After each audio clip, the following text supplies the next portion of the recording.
Ces découvertes ont révolutionné nos connaissances sur les origines de l'humanité. Michel Brunet, paléontologue, naît dans les années 1940 dans la Vienne. Chevalier de la Légion d'honneur, officier de l'Ordre national du mérite, c'est à lui que l'on doit la découverte des premiers australopithèques. En 1995 tout d'abord avec le fossile Abel et en 2001 avec le plus ancien hominidé appelé Toumaï. Si Michel Brunet ne se voit pas quitter le terrain, il aime néanmoins poser ses valises de temps en temps pour transmettre son savoir au Collège de France où il enseigne.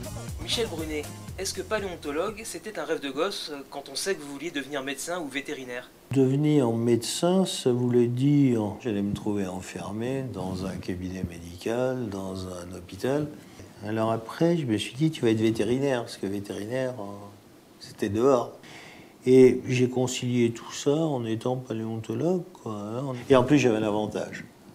En m'occupant de ces très vieux hominidés, sont des patients qui ne se plaignent pas, qui ne râlent pas, donc c'est parfait, je suis tranquille.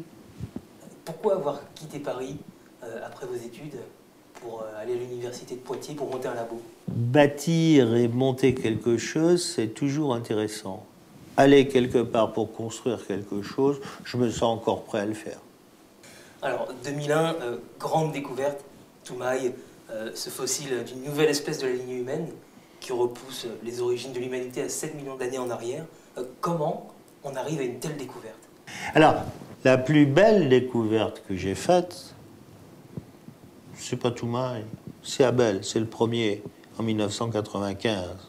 Et c'est sûrement de très loin ce moment-là qui a été le moment le plus fort. Justement, qu'est-ce qu'on ressent quand on fait une découverte comme celle-ci?